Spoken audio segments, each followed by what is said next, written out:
Assalomu alaykum. Hurmatli hamkasblar, maslahatchilarimiz. Bugungi kunda hozir dolzarb bo'lgan bir mavzu to'g'risida ko'tarib chiqishga majbur bo'ldik. Endi ya'niki 189-qaror bo'yicha ishlangani tushunmaganlar bo'lsa, uni qisqa tushuntiraman. Bu asallarni joylashtirish va kimyoviy ishlov berish, ya'ni zaharlangan paytda asalarichilarni ogohlantirish to'g'risidagi hukumat qarori bor. Bu qarorni bir necha bor Telegram tarmoqlarda aytib o'tildi. Uyushmamiz o'rinbosari Navruzbek borib va yuristimiz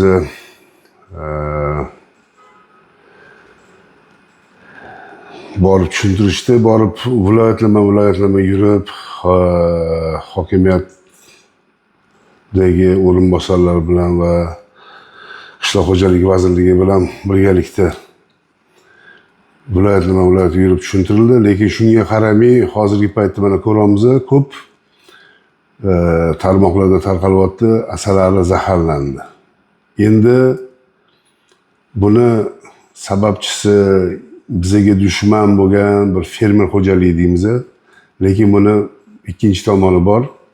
189-qarorda ko'rsatilgan o'sha, ya'ni plakatlar, ogohlantiruvchi plakatlarni qo'ydikmi degan savolga vaholanki bu narsalarni aytib o'tilgan edi. Qo'yilishi majburligi to'g'risida. Shunga qarab turib o'sha uyushma vakillariga murojaatlar qilishlik, qo'yilgan joyini aytib turib, ilovalar qilinyapti, mana shular chiqilyapti. Endi nima qilamiz? Navruzbek mana hozirgi paytda ko'p shu mashmasha bo'lyapti desak ham bo'ladi, zaharlanishda, hozir mana zaharlanib ketyapti, YouTube'da ko'ryapsiz juda ko'p. Shuni sabablari men aytib o'tdim, yana bir bor mana siz o'zingizdan ko'proq ishladingiz, mana viloyatlarda yurganingizda bir odam yig'i bo'ldimi yo yig'i bo'lmadimi? Shular to'g'risida bir ma'lumot berib o'tsangiz. Avvalambor assalomu alaykum, hurmatli aslarchilar, hamkasblar. Boya Farruh aka to'g'ri aytdi. Biz viloyatlarda ko'p yurdik. Men o'zim shaxsan 7 ta viloyatda, uyushmamiz yuriskonsult Orif aka Nazarov 6 ta viloyatda 189-sonli qarorning mazmun mohiyati, undagi belgilangan vazifalar, ogohlantirish haqida beriladigan tavsiyalar bo'yicha tushuntirishlarda 189-sonli qarorning mazmun mohiyatini oshib keldik. Qanchalik darajada endi hududlarda asalarichilar kam keldi avvalasi. Chunki sezonida asalarichilarga, lekin shu sohaga mutasaddi, ya'ni ogohlantirish beradigan fermer ham keldi. Karantin agentligining tuman bo'limlarida bitta viloyatda 13 ta tuman yoki 12 ta tuman bo'layotgan bo'lsa, mana Toshkent viloyatini oladigan bo'lsak, 13 ta, 14 ta tumani, 7 ta shahari bor-da, tuman shaharlari bor. Hammasi keldi. Undagi shu qishloq xo'jaligi bo'lim boshliqlari ham keldi. Undagi shu veterinariya bo'lim boshliqlari ham keldi. Karantin bo'lim boshliqlari ham, karantinni viloyat boshqarma boshliqlari ham kelib, biz mazmun mohiyatini ochayotganimizni eshitdi o'sha. Undan tashqari bizga savollar berdi. Qanday tashkil qilishimiz kerak, nima qilishimiz kerak deb. Boya to'g'ri ko'rsatdingiz mana bu plakatlarni. Plakatlarni bittasini fermer qiladi. O'zin dalasiga dala pasporti bor. Hamma fermer qo'ygan dalasiga. Paxta yo'nalishi bo'yicha bo'layotgan bo'lsa, 20 gektar yerda paxtani qaysi navi ekilgan, necha gektar yerda, hosildorlik qancha kutilyapti, o'shalarni yozib qo'ygan. Mana buni ham diqqat asalarini himoya qilaylik degan mana bu plakatimiz bor-ku. Mana shu plakatni fermer qiladi. Buni fermer qilib dalasiga osib qo'yish kerak. Nima uchun? Bu boshqa fermerlarni ogohlantirish uchun. Qo'shimcha. Masalan, men o'zim fermer xo'jaligim bo'lsa, 20 gektar yerda paxta ekkan bo'lsam, shuni qo'ysam, qo'shni fermer qilmagan buni. Buni ko'radida asalarni ogohlantirishim kerak ekan, hukumat qarori bor ekan degan tushuncha bo'lsin deyapmiz biz. Mana bunisini bo'lsa asalarichi qilish kerak. Buni asalarichi hammasini ishlab qo'yish kerak. Chunki asalar to'g'risida pasport bu. Bu orqali yo'q asalarichini ham topsa bo'ladi. Chunki bu yerga telefon nomerini qo'yib qo'yapti, asalarichi yo'q, ketib qolgan. O'sha joyda yo'q bo'lgan odamni topib olib Navruz aka, men asalarini ertaga paxtaga dori sepayotgandim, asalaringizni olib turasizmi degan nimani qo'yishimiz kerak. Qarorda ko'rsatib ketganmiz. 7 kilometr masofaga ogohlantirish olgan asalarichi nimani asalar oilasini himoya qilish chorasini ko'radi yoki bo'lmasa hududdan olib chiqib ketadi. Ya'ni hozir shu joyda savol kelib chiqyaptiki, savol deganimga bu ma'lumot kelib chiqyaptiki, oldingidagi masalan fermer qo'yib qo'ydi, unisi meni yerimga qo'yaman degan narsalar bo'lmaydi-da, shunaqami? Shuni oldini olish uchun fermerga ham, asalarga ham yuklatilgan, to'g'rimi? Vazifa ikkilasiga ham yuklatilyapti. Ya'ni asalarchi ham, fermer ham birov-birovini ogohlantirsin. To'g'ri, asalarchilar bitta joyga qo'ygandan keyin shu kontur atrofida o'sha yani to'rtburchak yerni olayotgan bo'lsak, shuni 4 ta tomonida fermer o'tiribdi. Lekin o'sha dalani, ya'ni menga ogohlantirish bergan Farruh aka aytganki, Navruz aka asalarimni olib qo'ydim shu yerga, bo'ldi. Lekin men yonimdagi 4 ta fermer bilmagan buni. O'shalar bilish uchun mana shu plakatni qilyapmiz. O'shalar bilsin degan mazmunda shu plakatlar ishlab chiqilganda, bahona qolmaydi. Bahona qolmaydi. Ana meni yonimdagi 4 ta fermerga bahona qoldirmayapmiz. Hukumat qarorida shunaqangi nima qilyapmizki, o'shani ogohlantiryapmiz.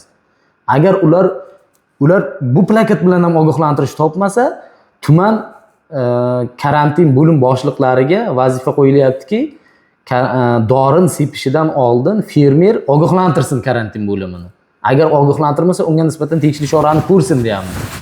Karantin agentligining o'ziga tegishli yarasha vazifalari bor. Ular o'zining nizomlari bilan vazifalarni belgilagan o'zlariga.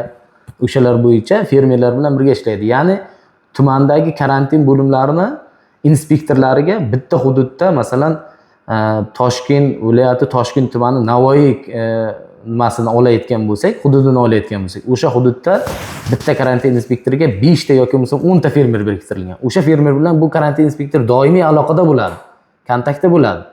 O'shalar xabar bersin. Agar 189 da eshitmagan bo'lsa, o'sha karantin inspektorlari xabarini berib, mana shunaqa qaror chiqqan, dori sepishdan oldin bizlar bilan kelishing, dorini sepishdan oldin bizlarga ayting. Ular bir vaqt o'zida bu qaror bilan shunday vazifa qilindiki, tumanlarda ishchi guruh tashkil qilindi. Asalari oilalarining nobud bo'lishini oldini olish va bu nobud bo'lganda tegishli xulosalarni ishlab chiqish uchun tuman ishchi guruhlari tashkil qilingan. Bu ishchi guruhlarga tuman hokimining qishloq va suv xo'jaligi masalalari bo'yicha o'rinbosari rahbarlik qiladi. Unga karantin inspektorining bo'lim boshlig'i o'rinbosar. O'sha ishchi guruhda o'tirgandan keyin ishchi guruhga shunday vazifa qo'yildiki, hududdagi nechta fermer bo'lishidan qat'iy nazar, qaysi kuni qaysi fermer dori sepadi, o'shani hudud ijtimoiy telegram tarmoqlarida, ommaviy axborot vositalarida yoritib borsin, radioda yoritib borsin dedik biz. Bu shuni qarang, hozir bu katta ish ekan, men chuqur bunga anaqa qilmadim. Hozir siz aytishingiz bo'yicha bu yozilgan yozuv, agarda fermer yozadigan bo'lsa, asalasi tashlab ketgan bo'lsa, bu shu tumandagi fermerlar uyushmasidan ro'yxatdan o'tadi shunda, to'g'rimi? Ha, albatta. Hozirgi paytda bizda manda Eshmatovda bu yoqda turibdi, Toshmatovda bu yerda. Ertaga nizolarni oldini olishga bu katta narsa bo'lib chiqadi. Ya'niki oldimga 500 metrga qo'yib qo'yding degan narsa уже bo'lmaydi. Buni o'qib chiqqanimda o'sha uchastkovoy anaqasi bormi, mahalliy uyushma, viloyat raislari hamkorligida qilib turib, buni shunda joylashtirib ham ertaga eshitishimcha bu ilovalar ham hozir işte mobil ilova ishlab chiqilyapti, xudo xolasa. Qishloq xo'jaligi vazirligining Crop Agro degan dasturi bor. Bu Crop Agroda aynan shu ogohlantirish yo'nalishi bo'yicha Crop Agro 2 degan dastur ishlab chiqildi. Bu faqat asalarchilar. Buni ro'yxatdan o'tish ham shart emas o'zi. Aslida biz ro'yxatdan o'tsin dedik. Hukumat to'g'ri tushungan holatda asalarchilar kimdadir mobil telefon bor, kimdadir oddiy telefon bor deb oddiygina Crop Agro 2 deb yozadi. O'sha dasturda agar men ertaga, ya'ni 11-dan 15-gacha bo'lgan muddat o'rtasida dori sepaman, o'shani belgilayman dasturda. Men o'zimda fermerlar o'zi ro'yxatdan o'tgan Crop Agro dasturi bor. O'shanda meni MCH'im bor. Navruz fermer xo'jaligi MCH bor. O'sha MCHga profil orqali kirib, login parollari orqali kiramanda 11-dan 15-gacha bo'lgan davrda paxtaga dori sepaman. Hududim Toshkent viloyati O'rtachirchiq tumani bitta MFI, qaysidir MFI, Alisher MFIdir, Navoiy MFIdir, o'sha MFIni konturlarigacha ko'rinadi bu yerda. asalarichi kitob agar ichiga kirganda o'sha joyda harakatsiz arizni qo'ygan bo'lsangiz Navoiy hududiga o'sha joyda ko'rasiz siz sariq belgi paydo bo'lib qoladi. O'shandan orqali siz u yerda bitta men sepsam bo'ldi. Bitta shu sariq belgilar. Demak, yon atrofdagilarga ham sepishi mumkin degan nazariya kelib chiqib, arini o'sha joydan olib chiqib ketiladi. 7 kilometr masofaga arini himoya qilish. Hozir o'zingiz aytdingiz 500 metr oraliqqa qo'yib qo'ydi. Uni ham biz muvofiqlashtirdik bu qaror bilan. Nima bo'ldi? Ikkita asalarichi bitta konturda, bitta arizorda joylashib qolganda, bir oraliq masofa 1 kilometr bo'lsin. Asalar oilasi, ya'ni o'zingiz bilasiz, teshiga bir-biriga qarama-qarshi holatda joylashsin.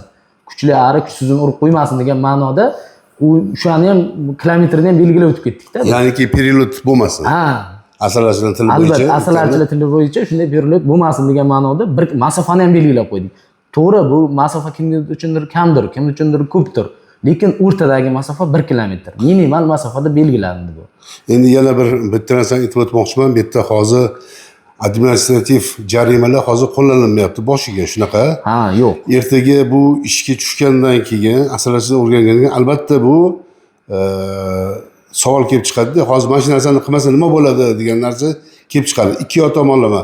Biz hadeb kimyoni jazolashimiz kerak, fermerni jazolashimiz kerak emas deyilmaydi. Bu yerda uje asalarichi ham ogohlantirilmaganligi to'g'risida jazo ertaga qo'llanilishi mumkin, to'g'rimi? Albatta, bu hozir bu jazo qo'llash bo'yicha ma'muriy javobgarlik to'g'risidagi kodeksga o'zgartirish kiritish bo'yicha biz takliflarni berdik.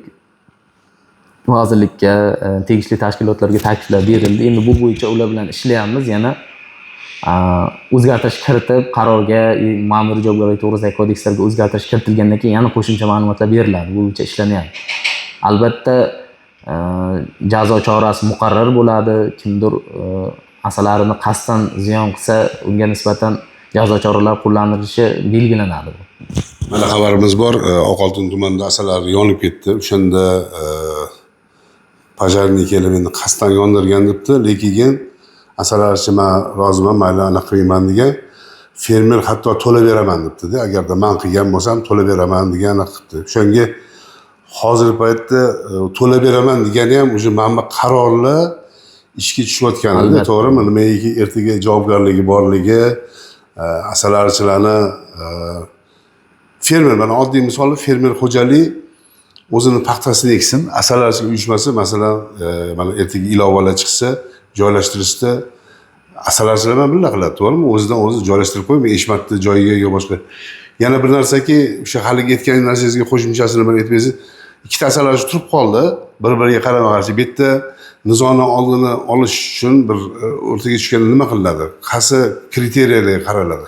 Bu mana bu qarorda belgilab berdik. Ishchi guruh bunga ham ko'radi, joyiga keladi, o'rganadi. O'sha ishchi guruhda veterinariya bo'yicha bo'lim boshliqlari ishchi guruhda bor, qishloq xo'jaligi bo'limi bor, fermerlar kengashini olganmiz nimada ishchi guruhga. Yana bitta nima bor? Viloyat asalarichilari uyushmasidan mas'ul, xohlasin uyushma raisi yoki bo'lmasam o'sha hududdagi o'ziga nima deydi, lider asalarichini o'sha ishchi guruhga kelishuv asosida, ya'ni mutaxassis sifatida jalb qilish mumkin. Agar shunday holat kuzatilsa, boradi, joyida o'rganadi, xulosalarni yozadi, tegishli joyga beradi. Asalarichiga bu xulosa, asalarichi faqat nima qilish kerak? Ishchi guruhga yozma murojaat qilish kerak. Ariza bilanmi yoki bo'lmasam og'zaki murojaat qabul qilinmaydi menimcha. Endi murojaatlar to'g'risidagi kodeksni ko'rib chiqish kerak. Lekin yozma murojaat qilgan nur ustiga a'lo nur. Chunki o'sha masalan Toshkent tumani qishloq xo'jaligi bo'yicha o'rinbosari palonchoy pistonchaga shunday holat kuzatildi, shu joyda turgan edik. Bu joyda yana biz 189 bilan Farruh aka bitta nimani oydinlatib ketdik-da. O'sha hudud, masalan Navoiy hududini olayotgan bo'lsak, Navoiy hududiga siz vaqtliroq kelgansiz mendan oldin. Men sizni ogohlantirib kirishim kerak u yerga. Shunday bandini qo'shib ketdik-da biz. Hukumat buni savol berdi-da, bo'ldi, mayli, masala yo'q. Kimdir birinchi borib qoldi. Qanday buni birinchi borganda sal mavqeini ko'taraylik degan savol bo'ldi-da. U juda yoqdi. Vazirlikda ham mutaxassislari, yuristlar to'g'ri ko'tardi, aytayapti-da. Savol javob bo'lganda bu zo'r bo'ldi dedi. Nizoni oldi olinyapti. Nizoni oldini so'kishlik bir-birini anaqa qilishliklar yo'q bo'ladi-da. Ha, nizom oldin qisman bo'lsa ham olaylik dedi. Birinchi kelgan odamni mavqeni salgina balandroq ko'tarib qo'yaylik dedi. Bir pog'ona dedi. Bitta zina ko'tarib qo'yaylik dedi. Agar o'sha masalan Navro'z aka siz Farruh akadan keyin keldingiz-ku, men ogohlantirishim kerak. Farruh aka, men shu yerga kelyapman. Qarorda belgilangan ekan 1 kilometr masofada qo'yyapman ahrimda desa, asalarchi, ikkita asalarchi bir-birini yaxshi tushunadi. Asalarchilar bir-biriga chiqib dushman bo'lmagan dedi-da. Qarg'an ko'zini cho'qimaydi dedi, xalq tilida aytganda dedi. Endi bu meni ogohlantirdi-ku, ikkalamiz kelishib ishlashimiz kerak shu joyda deb, balkim 1 kilometr, 1,5 kilometr qo'yar. Ikkalasi kelishib oladi, undan muammo bo'lmaydi deyildi-da. Bu endi asalarchilar buni qanday qabul qiladi? Hali amaliyotda murojaatlar kelib tushmadi. Endi kelib tushsa, balkim biror nima bo'layotgan bo'lsa, endi o'zingiz ko'p yurasiz tumanlarda, hududlarda, balkim sizga aytayotgandir. Buni maksimal asalarchilarga tushuntirish kerak bu joyini, chunki kimdir mana Orif akam o'zi ham asalarichi, o'sha kuni ham o'zi aytib qoldi. Men aytdim 1 kilometr masofa, tog'da 3 kilometr bo'lsin degan masofa bo'lish kerak edi dedi. O'sha masofani nima qilib oldi-da, Orif akam o'zi 3 kilometr masofa belgilab bergan ekan, keyin qo'yibdi 3 kilometr nariroqqa asalarichi. Bu jarayon ishlayapti-da bu. Keyin bu yerda katta bir faktorlarni qilish kerak, uyushma a'zoligi to'g'risida. Uyushmaga a'zolik bo'lishi kerak. Bunda uyushma aralashuvi uchun shunaqa ustav bo'yicha ish qilinganda endi uyushma shuni ham tushuntirib o'tib ketsangiz. Uyushma endi shunday asalarchilarni uyushtiradigan tashkilotda bu uyushmaga a'zolik bo'lsa, asalarchilar haq-huquqini shunchalik uyushma himoya qilishga harakat qiladi. Yurist bor, mana Allohga shukr, yuristimiz bor. U joylardagi asalarchilarga huquqiy maslahatlar berishga ham tayyor-da. Kerak bo'lsa shu video murojaat orqali yoki bo'lmasa joyga chiqqan holatda huquqiy maslahatlar bera oladi. Asalarchilar a'zo bo'lgan nur ustiga nur. Hozir boya aytib ketdingiz-ku, Oqoltinda yonish holat, asalarlar yonib ketdi, biz ham ko'rdik ijtimoiy tarmoqda. Bu orqali bitta yangilik bo'lyapti-da Farruh aka. 2027-yil birinchi choragida shunday narsa bo'ladiki, asalarni sug'urta qilish jarayoni bo'yicha qishloq xo'jaligida to'lovlar agentligi tashkil qilingan, unga topshiriq berilgan. Sug'urta qilish bo'yicha asalarni nizom ishlab chiqish kerak. Bu nizom bo'yicha hozir biz to'lovlar agentligi bilan mutaxassislar bilan gaplashyapmiz. 27-yil birinchi choragida nizom ishlab chiqishga kirishamiz. Takliflar yaqinda o'zingiz ham xabaringiz bo'ldi. Viloyat asalarchilari bilan hammasi bilan bu Zoom orqali gaplashib chiqdik. Muammo takliflarini olyapmiz. O'sha muammo takliflarini berib, sug'urta qilish jarayoni bo'lsa juda yaxshi bo'ladi. Asalarni qanday sug'urta qilamiz degan savollar bo'lyapti-da hozir. Asalarchini sug'urta qilamizmi? Asalari yashigini sug'urta qilamizmi yoki oilasini sug'urta qilamizmi? Uni sug'urta qiladigan bo'lsa qanday sug'urta qilamiz? Ular na bir ro'yxatdan o'tgan, na bir identifikatsiya qilingan, na bir boshqa narsa bo'lgan degan savollar bo'lyapti-da. O'sha sug'urta qilish jarayonida asalari oilasini, yashiklarini identifikatsiya qilish jarayonini qo'shib ketiladi. Identifikatsiya qilingan, ro'yxatdan o'tgan asalarchilar sug'urta qilsa, asalar oilasini ma'lum bir qismini, ya'ni 50% gacha qoplab berish jarayoni ko'riladi bunda. Ya'ni mana ertaga aytyapsiz, uyushmaga a'zo bo'lsa, hammasini statistikaga ham oson bo'ladi. Asalarchilar nechta haqiqiy oilasi, mana kechagina ham bir odam keldilar, 25 dan asalar bor. Nima qila olaman deganlarda uyushmaga a'zo bo'lmagan ekspert masalasida. Biza siz bir vaqt qidirib qolasiz-da, mana keldi, kimga beraylik shuni deb. Telefon qilasiz, tushganga tushdingiz, tushmaganga masalan gruppalarga tashlanadi, mana shunaqa bo'lyapti deb. Keyin ko'payadi. Shu savollar shunaqa bo'lmasligi uchun o'sha uyushmaga a'zolik qilib birgalikda qilishsa, uyushma rahbariyatiga ham, uyushma ishchi guruhiga ham bir oson bo'ladi, to'g'rimi? Albatta. Albatta. Kattakon rahmat sizga. Bu endi ko'p ko'ryapsiz o'zingiz. Qilinishdan maqsad tushuntirish, bu ham hali negativchilar buni ham gapirib chiqishadi. Mayli, negativ ham bir yaxshi-da, bir takliflar tushib qoladi, bir negativdan yaxshi. Tanqid nima deydi? Odam rivojlanishiga sabab bo'ladi deydi-ku. Tanqid bo'lgani ham bir tomondan yaxshi. Asalarchilar endi dehqona meva tug'amiz-da deydi, endi tosh otish boshlagan bo'lsa. Meva bo'ladi, o'shanga tosh otiladi deydi-ku. Daraxt meva tugsa, uni olish uchun tosh otiladi deydi-ku, o'shanday narsada. Yaxshi, unda mevasiz daraxt ekanmiz. Albatta. Salomat bo'linglar. Kattakon rahmat sizlarga. Rahmat.